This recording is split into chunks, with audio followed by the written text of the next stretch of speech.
Let's begin with a prayer.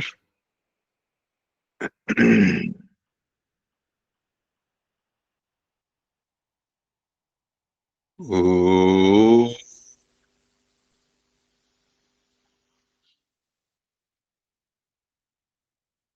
oh,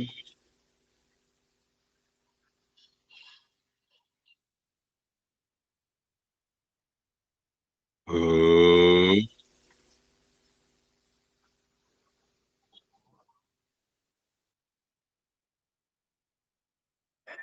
Om Sahana Vavatu Sahanau Bhunaktu Sah Viryam Karavavahai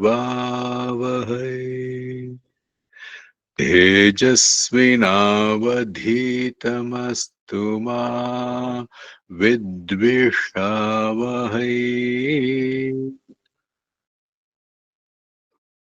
ॐ शान्ति शान्ति शान्तिः ॐ गुरुर्ब्रह्मा गुरुर्विष्णुः गुरुर्देवो महेश्वरः गुरुः साक्षात् परब्रह्म तस्मै श्री गुरवे नमः.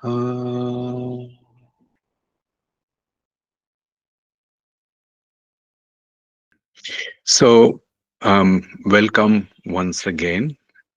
Something, everything, and nothing. This is mm, not, while it may sound poetic uh, and sometimes enigmatic, actually, we go through these experiences every day. Um, this is a natural flow of events. If we look at the way we have gone through our lives, right from the time we were born till today, there are moments of uh, having gone through these three states, psychological states, um, a feeling of something very solid, a feeling of being complete, and then feeling of nothingness as well. But let's explore this in a little more detail. For actually, it it takes us to the crux of our existence. Therefore, if we look at the fundamental aspect of um, our life, from the our life is based on actually knowledge, isn't it? Without knowledge, there is no life the way we live. Now, there are two kinds of knowledge. The knowledge of this body and the world, which is the knowledge of objects. And then there, on the other side, there is the knowledge of consciousness. Um, both are required. Now, what will the knowledge of the body and the world of objects help us with? We all know. We all know this. It will help us in progress, in technology, in convenience, all of that. And it is very much necessary. We understand the things that are happening, the nature of the objects, to harness the its own characteristic and to build products and services around that lends into products and services to help us lead a convenient life. At the same time, knowledge of consciousness is also essential. Why so? Because while we may build a world of convenience around us, um, within us we need to feel happy and satisfied. Otherwise, our life, in spite of all the conveniences and progress around us, will be in a mess, isn't it? So let's explore this. Just a quick thing. The very first knowledge that is required of body mind. Why do we need it? For survival. We have to maintain this body mind properly, healthy, strong, and of course energetic to in order to survive. So is it with consciousness, right? Then um, after having got to the survival stage, gone through the survival stage, we it is not enough in human existence, and this is peculiar to human species. All of us want to grow, want to become better than what we are currently, and this is a continuous process, and that is why we need this knowledge. Hmm? And the third, the last in the apex, the most subtle, is all of us desire peace and happiness, isn't it so? And this is where the knowledge of consciousness and the world comes into picture. Now, while uh, we may think we may slice it into multiple layers, saying the lower layer is low. First two layers of survival and growth is where the knowledge of body mind plays a great role, and where happiness and peace plays a great role is in the knowledge of with the knowledge of consciousness. But please examine that mindset.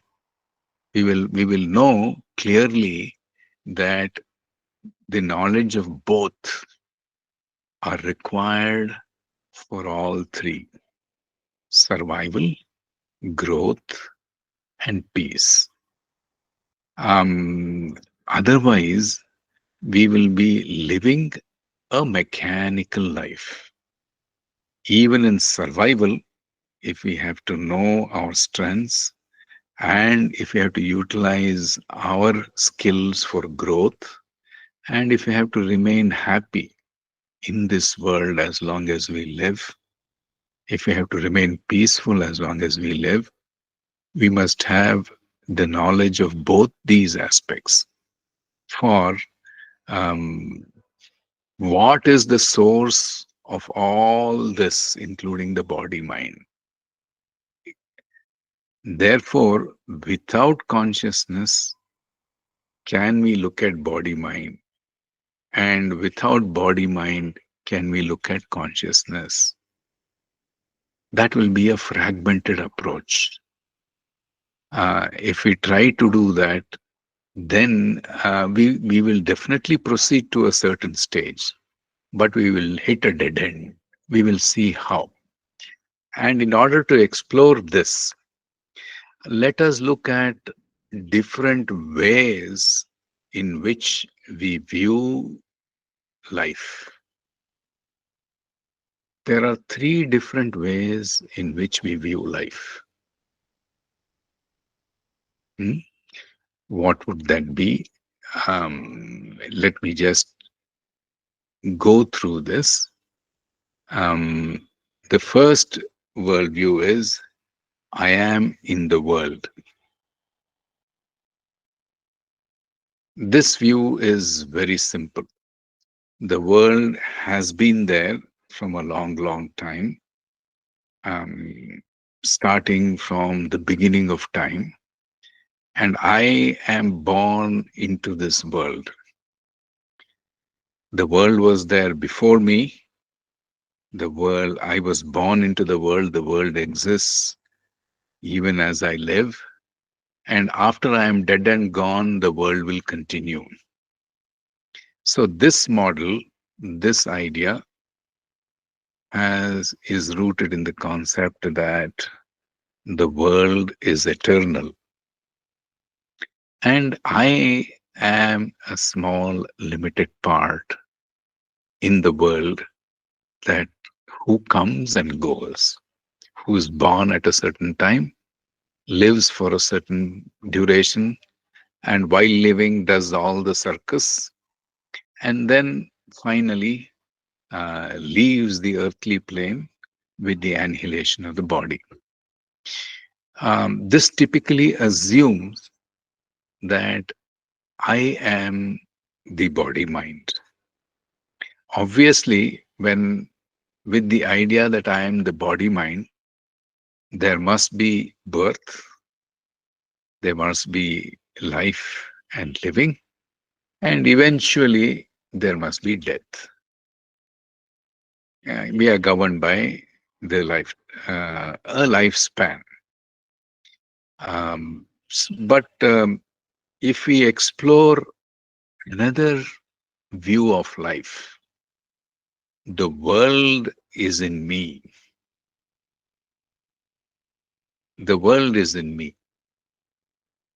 Therefore, in this concept, in this idea, in this understanding, in this knowledge, what is me and what is the world? The world is in me, meaning that I am, I am, I am completely fully aware, and the world is in my awareness, whether it's the objects or people or living creatures. So the me, what I call me, is not the body here. It is much more than the body. What is it? It is an infinite ocean of awareness. Within that awareness, the world rises and falls. So I am infinite, the world is finite.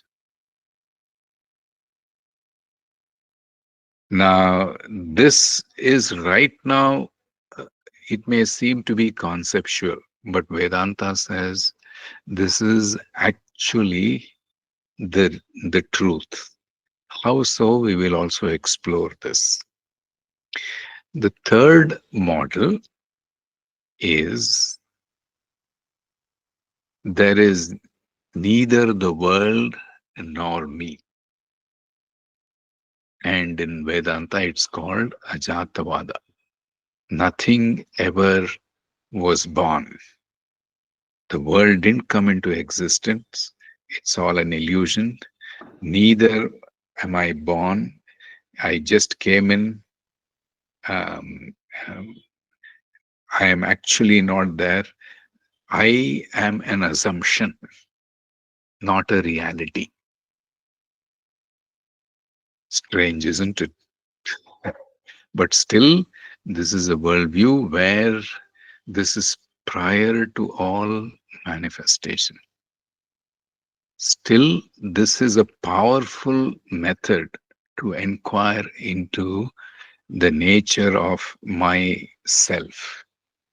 We will also see how.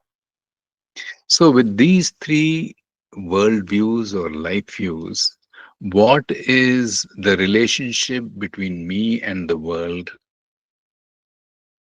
What is the relationship between me and the world? In the first, it is the individual is in the world. I am of a human form, or it might be any other living species. But right now, for the purposes of this discussion, let's confine ourselves to our species, human beings. So, I am in the world means I am an individual, and the world is full of diversity, variety, It includes other individuals like me, and it includes other the several matter or objects, inanimate objects in the world.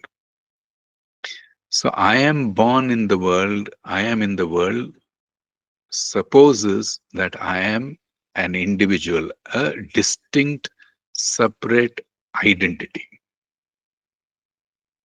There is me, the individual, and there is the other who is separate from me, who is apart from me, who is not me. Now, this is the idea. Now, with that, what is the experience? What is the experience? Personal and universal is the experience. There are certain things that happen to me, and there are certain things that are happening in the universe. So I call some things as a personal experience, and what is common is a universal experience, isn't it? Hmm?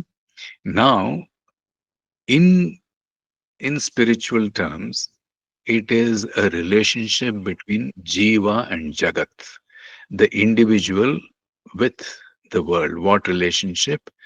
I am one entity in the world. So, in this, clearly I am there and others are there.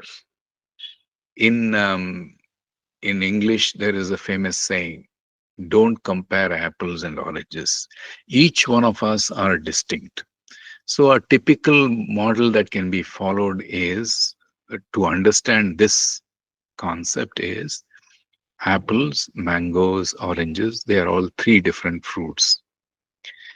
If I am an apple, then mango is something other than me. It is distinct. So is an orange. So I am unique as far as I am concerned that I am an apple, isn't it? Hmm? So there is a separation. There is an individual identity that I strongly hold on to, and at the exclusion of everything else. I don't negate everything else. There is the world. There are objects. There are rocks. There are rivers. There are oceans. There are plants. There are trees. There are other animals. There are buildings. There are meadows. There are valleys. There are peaks. There is cloud. There is sun. There is rain. All of these are there. But I am there as a distinct entity. So it creates a boundary between me and the other. Hmm? Do we see this? Now, once we recognize this, what is the other aspect? The world is in me. Now, the world is in me is the finite is in the infinite. I am infinite and everything is in me. Sri Krishna gave the Virat Rupa Darshana to Arjuna. When he showed his form, real form, what did Arjuna see? So many suns, so many moons blazing, all the rivers, all the oceans, all the living beings, all the non-living objects, everything Arjuna saw just for a few moments in the Virat Rupa of Sri Krishna. So, what is so it is a grand idea at this time, but also paves way to explore the reality of that. and realize the infiniteness of oneself, so that everything is within, all in one. Everything is in me. The entire world is in me. If all is in me, then that's a different paradigm.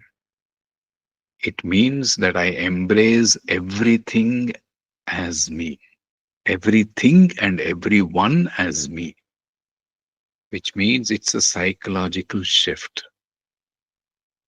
Obviously, it is not possible physically. It is a psychological paradigm in understanding that all in one is a reality when I shift from finite nature to infiniteness of my own true nature. Now, therefore, what is the experience in this? It's the part and the whole. How do we understand this? We say in certain schools of philosophy that we are all children of God. One God and all the creatures are his children, which means one whole, and we are all parts of the one big whole. Hmm? So there is some connectedness between me and the world and the creator, and the relationship is between the creator and creation, Jagat and Ishvara, in this model. The entire world is in Ishvara because Ishvara is the creator of the world.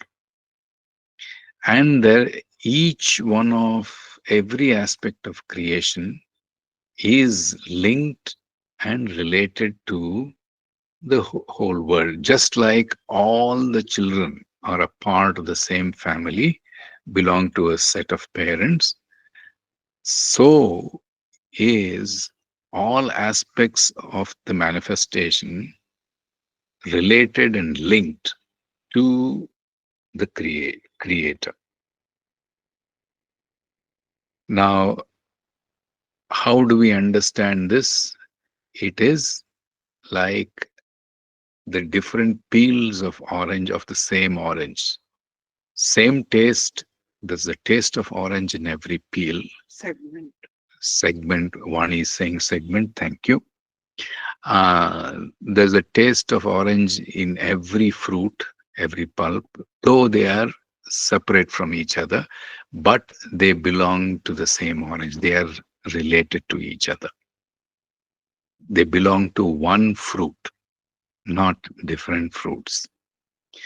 Now, there is no world nor me is one of the very subtle states or subtle understandings to go into a state of absolute potential.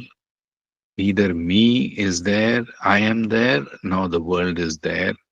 Only Brahman, or only the supreme awareness. Uh, no relationship can be abstracted here because there is neither. For any relationship, there must be two entities at least. No experience can be presupposed also, because for an experience, there must be at least an object and an enlivened being, an inanimate object and an enlivened being. So when there is neither the world nor me, there can be neither experience nor a relationship.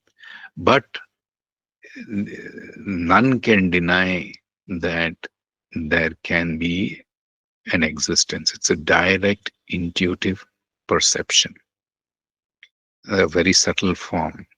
Now look at these three. The first idea that I am the individual in the world is also a relationship between me and God as separate entities. If I am separate from the rest of the world, that means it is duality. And when do we experience this? This is a normal experience in our waking state, isn't it? Hmm? In our waking state, I find when I go to work, my colleagues are separate from me, distinct from me. My manager is distinct from me. Or even when I go to a shop to purchase, the shopkeeper is distinct from me. If I purchase rice, rice is not me, it is separate from me. So practically every experience of the waking state is duality experience, and is born from the idea that I am in the world. That means I am distinct and the rest of the world is not me. Now, if we get into a meditative state, then I, I, for example, if I'm devoted to God, whoever that God is, then I share a special bond between me and the deity that I worship. Even when I meditate on an object or an energy or light or a form of in nature, then I share a special relationship with the object of meditation, which helps me to relate to that object. Therefore, the mind settles down into a quietude. Now, here, I am not separate from that nature. While there is a distance between me and God, there is a bond, there is a relationship between me and an intimate relationship between me and God in bhakti or in meditation. This experience of meditation, one of intimate relationship, is of Vishishtadvaita. I am not distinct. I am God's child. I am related to God. And when I'm in deep sleep or in samadhi, where is me or the world? Neither of those two are there. Therefore, there is nothing. Nothing in the sense there is no other thing apart from the absolute. When there is no other thing, what is the experience? No experience. What is that state? It's a completely non-dual state. So while these three experiences occur in everyday world, these three experiences are born out of three different ideas that we each one of us go through during different phases during the day. When I feel I am limited and I'm born in the world, then I am actually getting into a duality mode. When I feel that God is infinite, I am God, I as God, and then everything is in me, then it is an intimate relationship with God. It's a it's a Vishishtadvaita experience. And completely when there is nobody, the duality, it collapses and there is only the absolute or the awareness, then it's the non-dual existence. When we look at something everything and nothing, the first thing that comes to our mind is about doing. In the beginning, I want to do everything. How so? As a child, okay, have we seen the innocent child? It will, without hesitation, it will play with all the toys. It might have its own favorite toys. Only later it develops. It will run, it will jump, it'll go to the father, mother, it will play with friends. So when there is innocence, when there is no conditioning of the mind, then there is no inertia, there is no resistance to specific things. That means I don't like something and I don't dislike something, so I do everything in a completely innocent stage of life. And this is typically the infant stage of life, where people even say in our culture that children up to the age of 4 or 5 are like God. What does it mean? Like God creates everything, a child, like person, does everything. There is no resistance. There is no going away or retreating from any specific thing that it is below my dignity. Just spontaneously we do everything. Now, as the mind starts developing and individual starts thinking for himself or herself, then I will start separating things. Obviously, I will start having my own desires, goals, and ambitions. Uh, the mind will start developing and start thinking of what I want to accomplish in life, what is for me. Then starts discarding a few things that are not tuned to my likes, and therefore I take away from everything a few things, and I keep some things, a few things, saying that it is my goal, my ambition, my passion, my desire, all of those. So then I reduce everything to something. I become selective in my thought, word, and deed. Now, when I'm fed up of doing and doing and doing, what do? I just want to do nothing. I just want to stay quiet.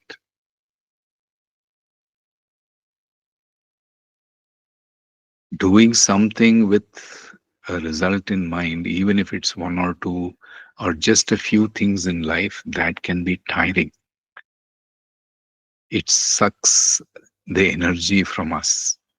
And therefore, we want to do nothing so that we can relax.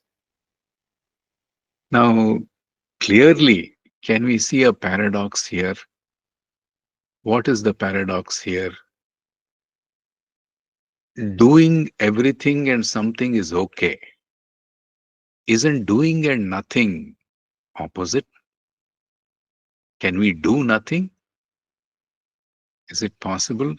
Because if we have to do nothing, there is an effort to not doing anything. What does that mean? It means our natural tendency in life is to keep doing something. Why, we will see in the next few minutes. None of us can remain from doing nothing for a long time, but this is, all of us desire to do nothing when we want to relax. If we don't understand the relationship or the the knowledge of doing, and the knowledge of nothing, then we might not achieve either. Therefore, with respect to nothing, what should it be? Should it be doing nothing or be nothing, being nothing? Hmm? Doing nothing actually involves effort. A good way to understand is if a car is uh, on the move on the road, it's traveling, and we are traveling on in a car on the road at a certain speed. Now that is doing something. We are driving and going from one point to another. Now, the natural tendency of a car is to keep moving because the engine is on and the engine is on and the foot is on the throttle. Now, if we have to bring the car to a halt, then we have to apply brakes. And applying brakes expends a lot of energy, a lot of heat. And that is why doing nothing from doing something or everything requires a lot of energy. Can we sit quietly in meditation after a long day's work without the expenditure of energy? No. Even relaxing from an active phase requires energy. That that is because we have associated nothing to doing. Now let's shift from doing nothing to being nothing. That means what things that happen around me, whether it happens in my favor or something untoward happens not in my favor, then I don't get disturbed. It doesn't mean I'm negating action, but I do nothing in terms of reacting to it. I'm just being nothing there because there is no entity that will get disturbed. Who can get disturbed? Who can do? There must be an entity to do, and there must be an entity to be disturbed. If I can be one without an entity to be disturbed, without an entity, just being, then that is a natural state. It doesn't require effort. It doesn't require expenditure of energy. So if we wrongly adopt sadhana as wanting to do nothing, and our natural propensity in life is to do something or the other, right from the time we are born till our last breath, then we are still in a karma mode, in a doing mode, even with the idea of nothingness. And this is where a shift is required. Why is it impossible for us not to do anything? It's because the primary force that is there in every living being, right from the time one is born, is the prana or the breath that sets things in motion. Within the body, it sets the organs in motion. Within the mind, it sets thoughts and emotions in motion. So these two together, body and mind together, when they interact, action is inevitable because energy is produced, and will and act and desire produces action from the body. Therefore, it is actually impossible for any one of us to do Nothing in from the conventional sense. A Gnani, a Jivan Mukta, does nothing only from the point of view of the doer being annihilated. Whereas a seeker and an ignorant one with a strong sense of doership, it's impossible to do nothing. Even doing nothing becomes doing for a ignorant and a seeker person. Of course, the relationship may be slightly loose in a seeker, but then still that is there. Now, therefore, the idea of being, knowing, seeing, or in other words, witnessing. So the idea of nothingness must not be seen as an opposite of something or everything. When it is looked upon as being, knowing, seeing, as a womb that gives rise to something or everything, then there is that infinite potential state of being that we can all hope to be in without being disturbed.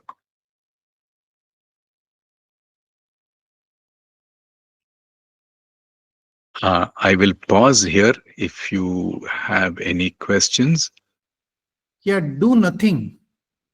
In that context, when we are sitting for meditation, allow the thoughts to flow, but don't resist to stop it. And intention is to there should not be any intention at all. The flow of thoughts, if you stop it, it is just like a river which is going. If you stop with a bridge, there will be a pressure, drag is involved. Similarly, our thoughts, when is flowing, whatever may be the thoughts, bad, good, ugly, whatever may be the thoughts, you don't do anything to stop it. Neither have an intention to do that. You allow it, the mind has to come down, because the flow of energy, whenever it is going, the free flow will not have any resistance.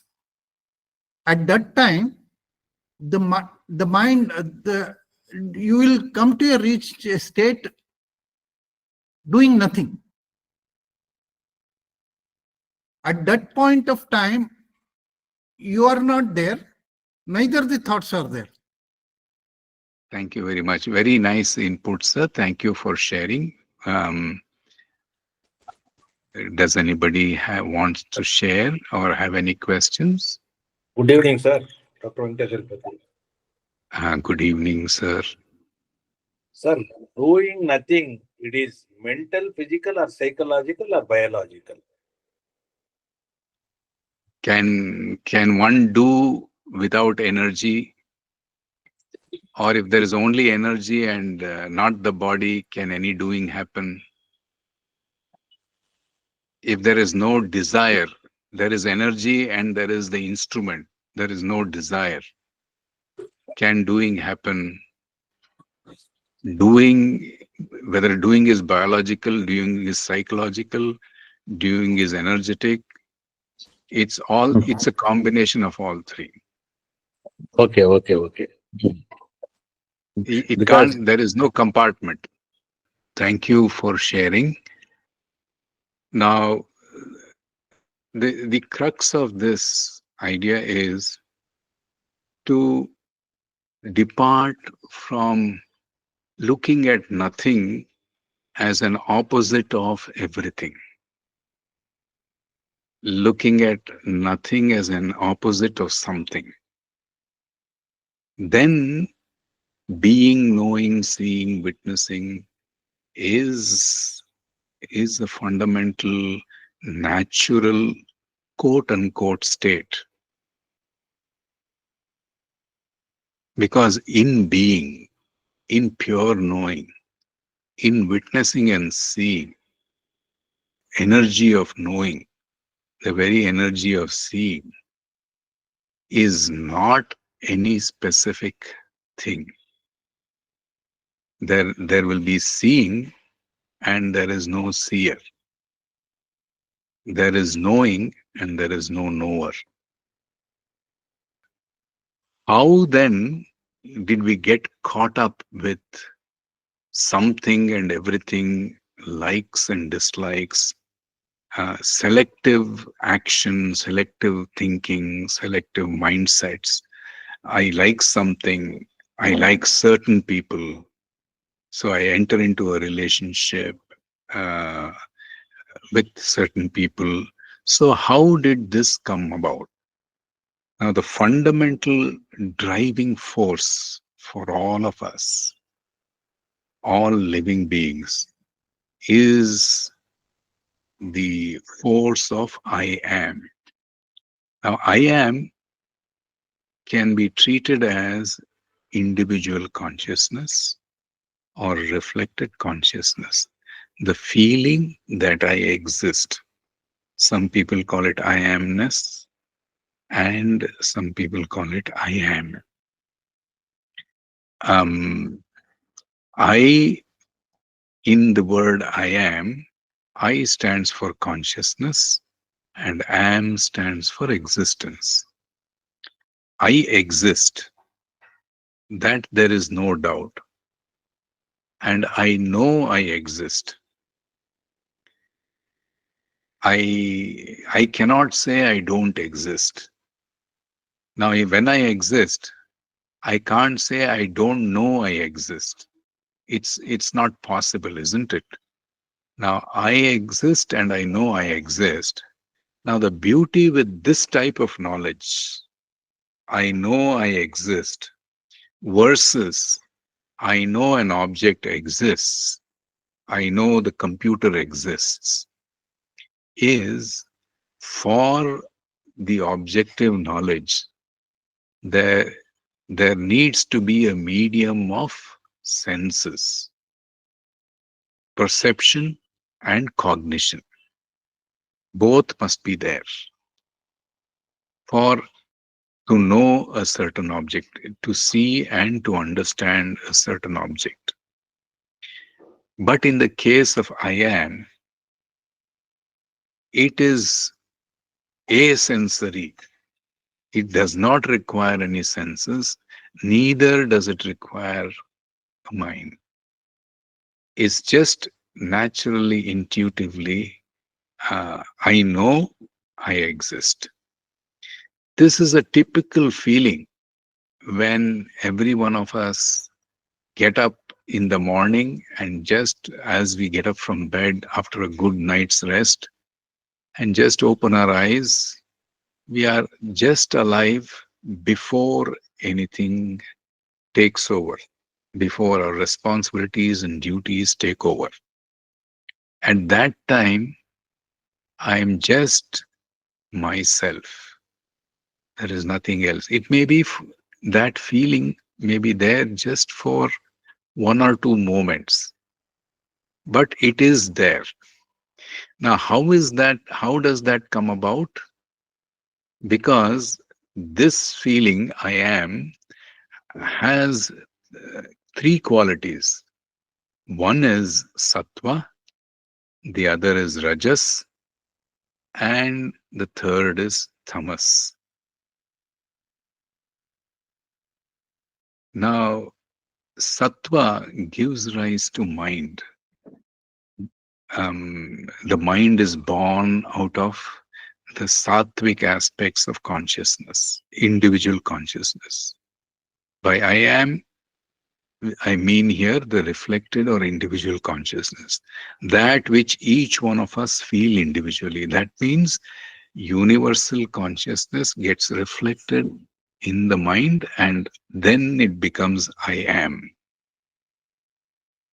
Now, the ability to think, create, all those aspects, they are products of sattva, and mind is a product of sattva. Now, when the mind arises, simultaneously prana moves in the body because of rajas. The rajas aspect of I am generates movement, energy, and the tamas aspect of I am creates, grossifies it into a gross body. And therefore, anna, prana, and mana cannot be separated in any living entity. The body, mind, and energy, they all operate like a well oiled, well lubricated machine, not competing with each other. The mind conceptualizes, creates a thought, and then creates a beautiful design.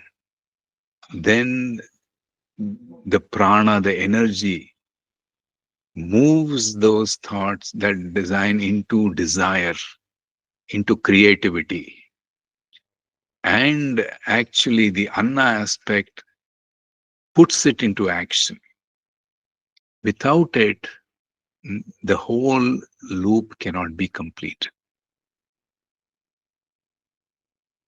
Any manifestation you see is a result of these three aspects of I am.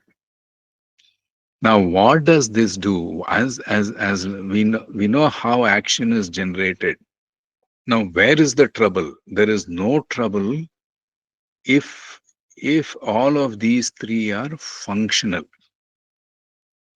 But then look at the same I am from a different perspective. The sattva aspect, rajas and tamas, the three aspects, what does the sattva do? It is just creative and it is still. That means it is it's in a state of potential, but it's a clear, peaceful harmony.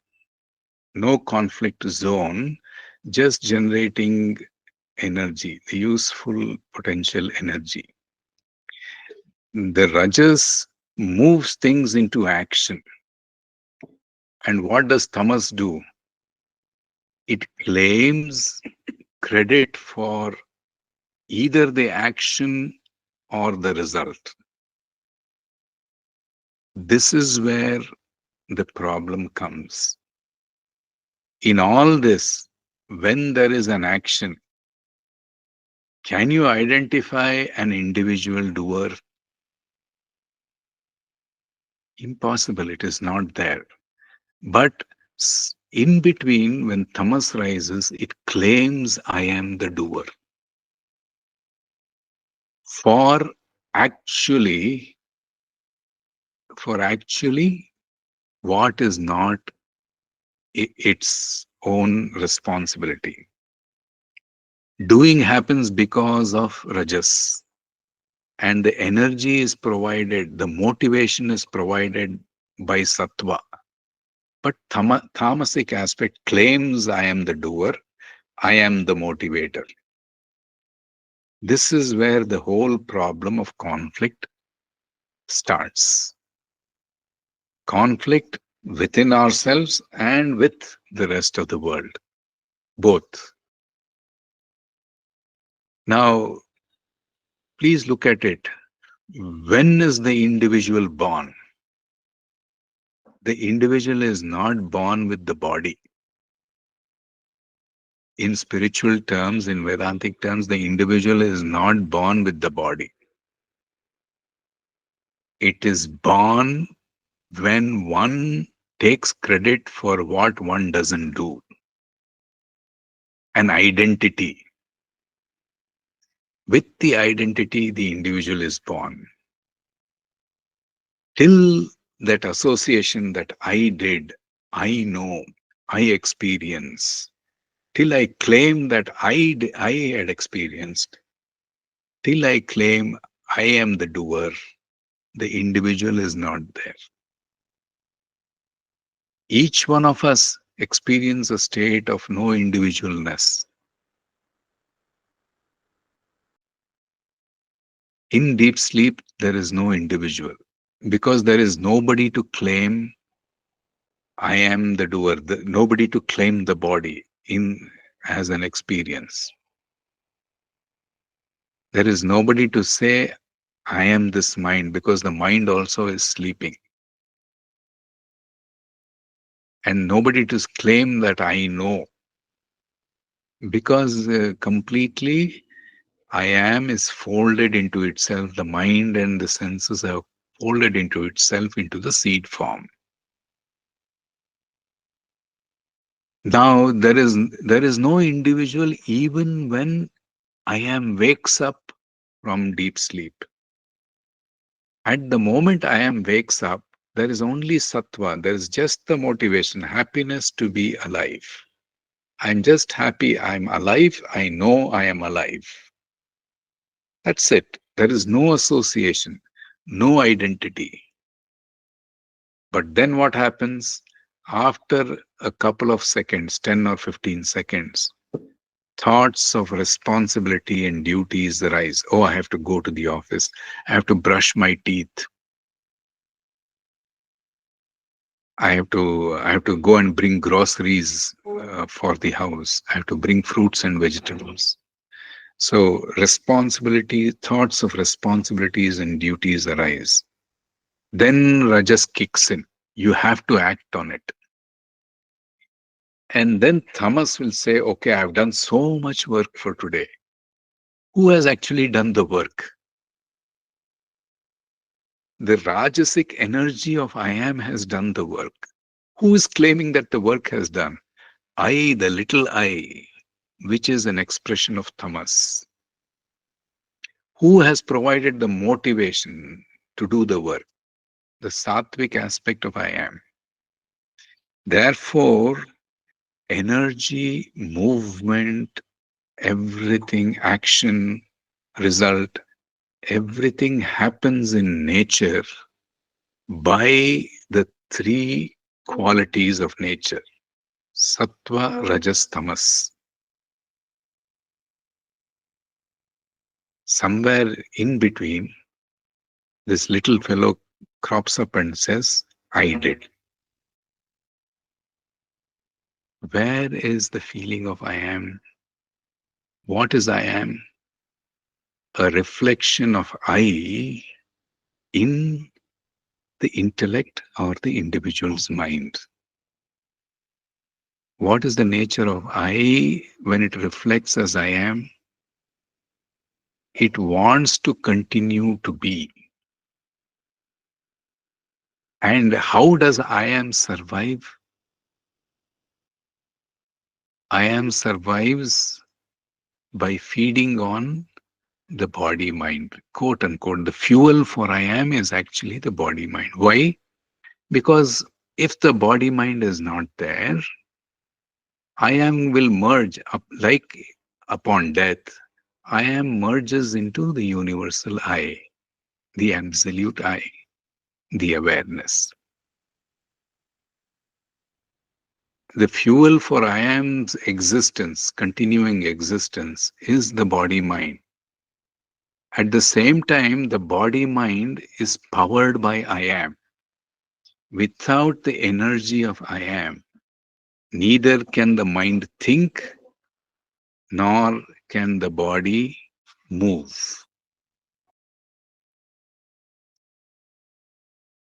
It's a dead piece of flesh and meat and bones and blood.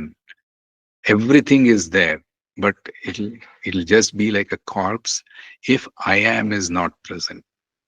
So this is a very peculiar relationship between I am and the body mind.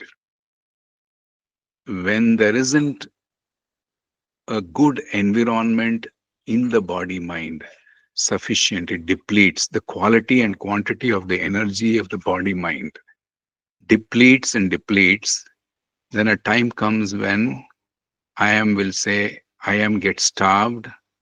It no longer can stay as a reflection, and then it will go back to its abode.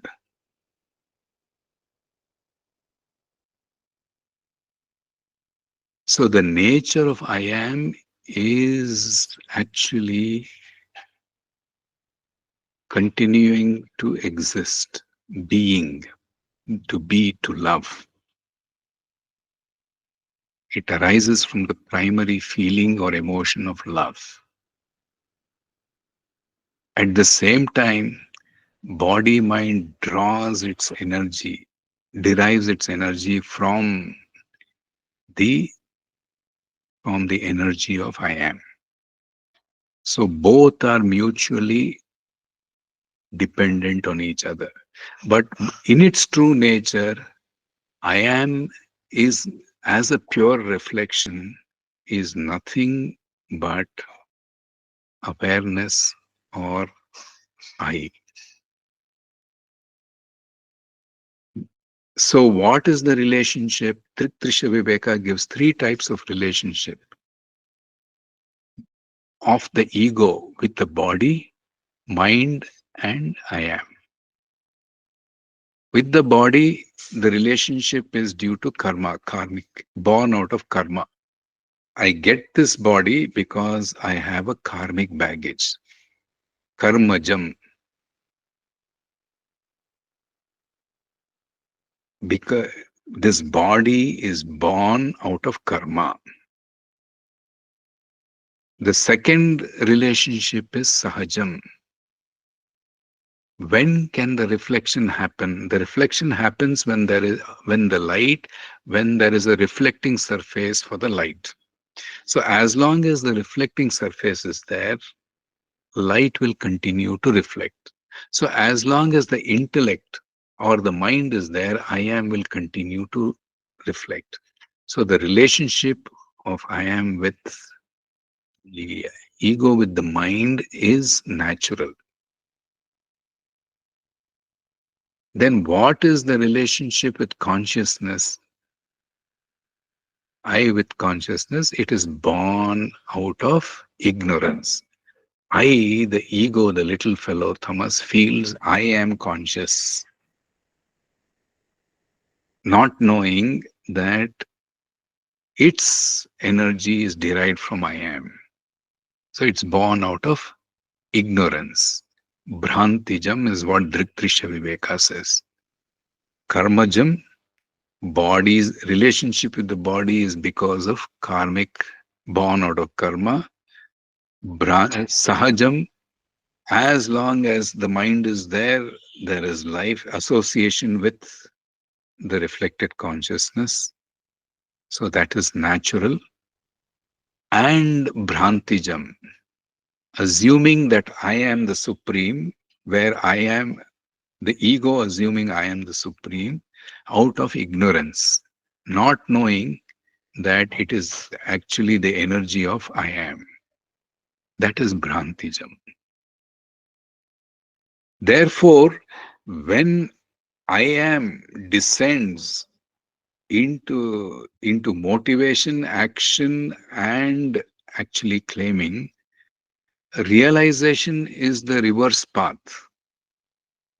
I am the body is a claim by the ego. The first step to realization is to understand I am not the body. For example, in this picture, you see an oil flame, a ghee flame. Now, intentionally, I took this picture yesterday. Now, there are three lamps that are burning and one lamp that has burnt and gone off. It was burning just a few minutes back. Now, how long will the flame burn in the lamp? As long as there is fuel or oil in it, isn't it? The wick is the body, the fuel is the body mind. The flame is I am. So as long as there is body mind, the flame feeds on the fuel and continues to glow. And the light of I am, the energy of I am, continues to power the very instruments, the life, and produces motivation, energy, and its body for living. Now, when the fuel dries up, I am goes away. So even I am as a reflection is not permanent because the reflecting surface itself is not permanent. The fuel itself is not permanent. What is permanent? The absolute consciousness. And Sri Ramana Maharshi calls it I, the one that continuously pulsates beyond the individual, but pulsates in all individuals. The pulsation within the individual is dependent on the quality and the nature of the life of the reflecting surface. Therefore, now the path for we have seen the descent of I am into the body, mind, action, and ownership or identity. Now, if we have to look at from doing something to being nothing, then we have to trace the path backwards or inwards. As the manifestation happens from unmanifest, the path of realization is also from manifest to unmanifest. In the beginning, there is strong identity with the body, and then the experiences are personal. This is mine, this is me. I am happy, I am hungry. This is an intense personal experience. As long as there is association with the body mind, the experiences are personal. Now, a teacher, a realized master comes and says, you are not the body. There, the experience becomes, the view of life becomes impersonal. Experience also becomes impersonal. Like me, there are others, so others are also equally important as I am. So I start giving space. I am not the body. I start seeing things objectively. I disassociate from the unreal, stand from the position of the real, and look at the unreal in a non-judgmental mode. So this is an impersonal view of life. Then when I take the impersonal view, when I witness things that come and go, that witness, that seer in me is also the same seer in everybody. So that I am is common, not just for this body, but for every body. So then from an impersonal state, I go impersonal view of life, I go into a universal view. By impersonal, what I mean that things are happening, I am not associated with it. Now, by the universal view, when it shifts to a universal view of life, what happens? Everyone is me. Love and compassion flows. There is action through motivated by compassion and love. I am everybody. Then finally we'll see that even with all this, I am nobody, because when I shift to the view of awareness, then body rises and falls in awareness. So I am is nobody. Please remember what is happening when I am no body. It's a transcendental view of life. Now, what has changed? The body continues to be there as long as prarabdha is there. What has changed?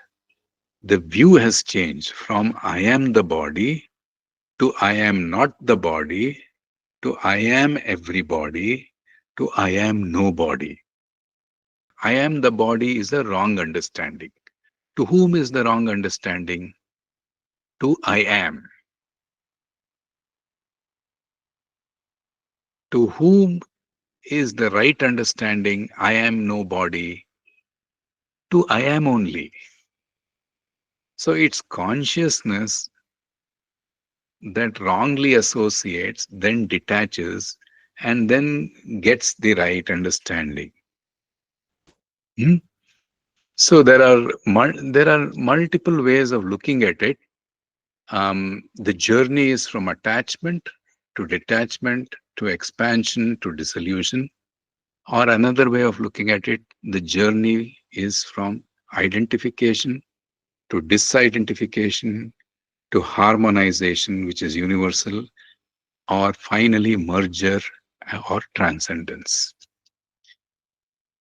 One more way of looking at it is from doing to seeing to flowing to presence.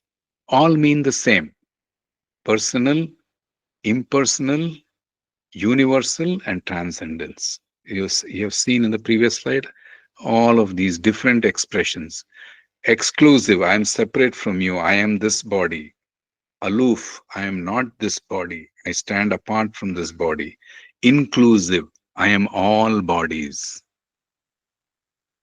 I serve people when I get the knowledge that I am all bodies. Then established completely in I am, which is transcending even all the bodies, all manifestation. Partial, neutral, impartial, and complete. Whole. So different ways of looking at journey. Start with partial, I am separate from you, I'm incomplete. Then be neutral, then be impartial. That means you work with every part of nature. Then you understand that you are whole, complete, purna. Personal, impersonal, universal transcendence. This is what we just put in the last slide. All right. So the journey is very nicely depicted in Dritrisya Viveka, saying that I am the body means Rupam Drishyam Lochanam Drik. The eyes are the seer. The eyes, the sense organs assume the seer. This is I am the body. Right? Tad Drishyam Druktu Manasam, associated with the mind. When you shift progressively, the seer becomes the mind, a subtle aspect, subtler mind. But finally, Drishyadhi Vrittaya Sakshi. That means the mind, the variations of the mind is observed by the Sakshi. And what is the Sakshi, the witness? Witness is only the seer. Drig eva nato drishyate. The witness cannot be seen. It is the seer. So the journey from duality to qualified non-duality and complete non-duality is progressively described in Drisya Viveka. The claim that eyes are the seer, the mind is the seer, is by the tamasic aspect. Realization is to say, okay, Sakshi or the witness is the one who actually sees. I am only powered by Sakshi's energy. Now, when that realization happens, Dritishya Viveka, the 30th shloka says, Dehabhimane galite.